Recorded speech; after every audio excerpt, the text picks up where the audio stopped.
أعوذ بالله من الشيطان الرجيم بسم الله الرحمن الرحيم والذين يكنزون الذهب والفضة ولا ينفقونها في سبيل الله فبشرهم بعذاب أليم يوم يحمى عليها في نار جهنم فتكوى بها جباههم وجنوبهم وظهورهم هذا ما كنزتم لأنفسكم فذوقوا ما كنتم تكنزون. یہ 10ویں پارے کی آیت ہے. اس آیت میں اللہ تعالیٰ نے زکوٰۃ ادا نہ کرنے والوں کے لیے سخت وعید ذکر فرمائی ہے. آیت کا حاصل یہ ہے اور ترجمہ اس کا یہ ہے کہ اللہ تعالیٰ ارشاد فرماتے ہیں کہ جو لوگ سونے چاندی کو جمع کر کر رکھتے ہیں اور اس کو اللہ تعالیٰ کے راستے میں خرچ نہیں کرتے، آپ ان کو ایک دردناک عذاب کی خوشخبری سنا دیں. جس دن اس دولت کو جہنم کی آگ میں تپایا جائے گا اور پھر اس سے ان لوگوں کی پیشانیوں، ان کی کروٹیں اور ان کی پیٹھیں داغی جائیں گی اور کہا جائے گا کہ یہ ہے وہ خزانہ جسے تم اپنے لیے جمع کرتے تھے، اب چکھو اس خزانے کا مزہ. جو لوگ دولت اکٹھی کریں چاہے وہ حلال طریقے سے ہو مگر اللہ تعالیٰ کے راستے میں خرچ نہ کریں، یا اس زکوٰۃ اس مال میں جن لوگوں کے واجب حقوق عائد ہوتے ہیں ان کے واجب حقوق ادا نہ کریں، تلف کریں، ان کے لیے یہ وعید ہے. یہاں آیت میں 3 چیزوں کو داغنے کا تذکرہ ہے.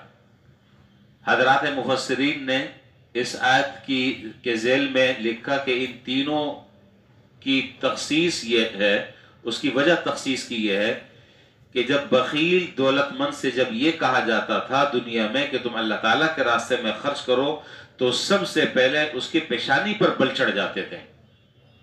دیکھا ہوگا آپ نے، اس لیے سب سے پہلے پیشانی کو داغا جائے گا. پھر زیادہ اگر کوئی پیچھے پڑتا تھا تو اس سے اعراض کر لیتا تھا تو پہلو کا تذکرہ کیا. پھر اس کے بعد جان نہ بچتی اور آدمی پیچھے پڑا رہتا تو پھر پیٹ پھیر کر چلا جاتا اکڑتا ہوا. تو جنس کیفیت جو اس کی کیفیت ہوتی اس کی ان 3 کیفیتوں کو ذکر کر کر فرمایا کہ اس مال کو تپا کر ان 3 جگہوں پر داغا جائے گا اور لگایا جائے گا اور یہ کہا جائے گا کہ یہ ہے تمہارا خزانہ اور یہ ہے تمہارا مال کہ جس کو تم سینت سینت کر رکھتے تھے، جمع کر کر رکھتے تھے اور ہمارے راستے میں خرچ نہیں کرتے تھے. حضرت ابو ہریرہ رضی اللہ تعالیٰ عنہ سے روایت ہے کہ جناب نبی کریم صلی اللہ علیہ وسلم نے ارشاد فرمایا کہ جس کو اللہ تعالیٰ نے مال دیا اور اس نے اس کی زکوٰۃ ادا نہیں کی تو یہی مال قیامت کے دن ایک گنجے سانپ کی شکل میں اس کی پیشانی پر کشمش کی طرح 2 سیاہ نقطے لگا دیے جائیں گے اور وہ قیامت کے دن وہ سانپ اس کے لیے توق بنا دیا جائے گا گردن میں اور اس کے دونوں جبڑوں کو وہ کاٹے گا اور کہے گا کہ انا مالک انا کنزک، میں ہوں تیرا مال، میں ہوں تیرا خزانہ جس کو تو بڑا سنبھال کر رکھتا تھا اور خرچ کرنے سے یہ تجھے ڈر لگا رہتا تھا کہ میرا مال کم نہ ہو جائے. قیامت کے دن یہ عذاب اللہ تعالیٰ عطا فرمائیں گے. اسی لیے حدیث میں حضور صلی اللہ علیہ وسلم نے ارشاد فرمایا ہے کہ جو بھی کوئی شخص سونے یا چاندی کا مالک ہو اور اس کا وہ حق ادا نہ کرے تو قیامت کے دن اس کو تپایا جائے گا، اس سونے اور چاندی کو، اور اس کے ذریعے اس کے جسم کو داغا جائے گا. تو زکوٰۃ سے متعلق بہت تفصیل کے ساتھ جو ہے وہ اس جمعے کو بیان ہوا ہے اور میرے نام سے جو ایک چینل بنا ہوا ہے اس میں سارے بیانات جو ہیں پورے دن میں جتنے بھی بیانات ہوتے ہیں چاہے وہ جمعے کا ہو یہ ہو جو بھی ہو وہ سارے بیانات اس میں اپلوڈ کر دیے جاتے ہیں.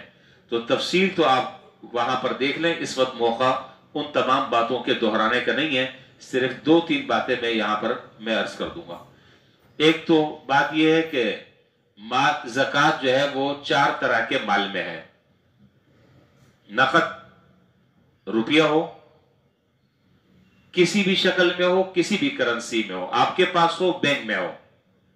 ایک سونا ہو، کسی بھی شکل میں ہو، چاہے وہ بچیوں کی زکوٰۃ کے لیے بچیوں کی شادی کے لیے رکھا ہو، چاہے وہ سونے کی ٹکیا ہو، چاہے وہ ہار ہو، چاہے وہ انگوٹھی ہو، چاہے وہ چوڑیاں ہو وغیرہ وغیرہ، جس شکل میں بھی ہو، سونا چاندی جس شکل میں بھی ہو۔ مال تجارت، مال تجارت سے مراد عام طور پر لوگ یہ سمجھتے ہیں کہ جی ہمارا تو کوئی کاروبار نہیں، ہماری مال تجارت کیا ہوگی؟ مال تجارت اس آدمی کا ہوگا کہ جس کی دکان ہو، اس کی دکان میں جو اسٹاک ہے، جو سامان ہے، وہ مال تجارت۔ تو سمجھ رہے ہیں کہ مال تجارت سے کیا مراد ہے۔ میں نے جمعے کو بھی بتایا تھا، پھر دوبارہ میں دہرا رہا ہوں، مال تجارت سے مراد ہر وہ مال ہے کہ جس کو آپ نے آئندہ بیچنے کی نیت سے خریدا ہو۔ ہر وہ مال کہ جس کو آپ نے آئندہ بیچنے کی نیت سے خریدا ہے، وہ گاڑی ہو، وہ پلاٹ ہو، وہ دکان ہو، جی، اور وہ کوئی کاروبار ہو، کوئی زمین ہو، کوئی جائیداد ہو، ہر وہ چیز کہ جس کو آپ نے اس نیت سے خریدا ہے کہ جب ریٹ بڑھ جائیں گے تو پھر میں اس کو بیچ دوں گا، یہ مال تجارت۔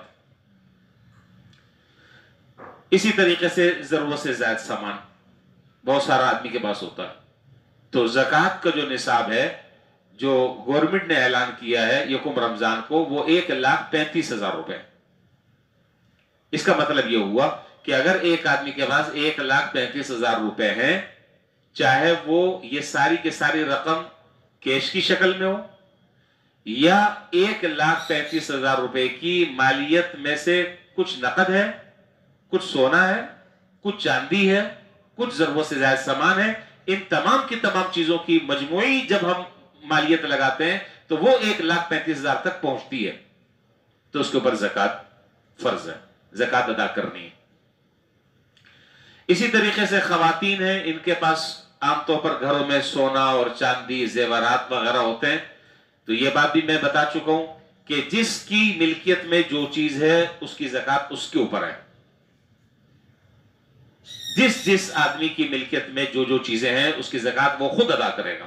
ہاں اگر اس کی طرف سے کوئی اور ادا کر دیتا ہے برضا اور رغبت تو ادا ہو جائے گی، اس کی اجازت ہے۔ اب مثال کے طور پر عورتوں کے پاس جو ہے وہ سونا ہوتا ہے، زیورات ہوتے ہیں، چوڑیاں وغیرہ وغیرہ جو بھی چیزیں۔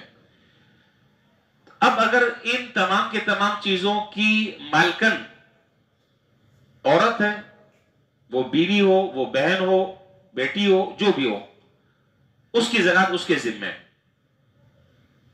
اب اگر ایک عورت یہ کہتی ہے شوہر سے کہ جی آپ میری زکوٰۃ ادا کریں، وہ کہے کہ جی میں تو ادا نہیں کرتا، زیور تمہارا ہے، تم اس کی مالک ہو، تمہیں ادا کرنی ہے، تو اگلا وہ سوال یہ داغ دیتی ہے کہ جی ہم کہاں سے ادا کریں، ہمارے پاس تو پیسے ہی نہیں ہیں، ہمارے پاس تو پیسے ہی نہیں ہیں، ہم کہاں سے ادا کریں؟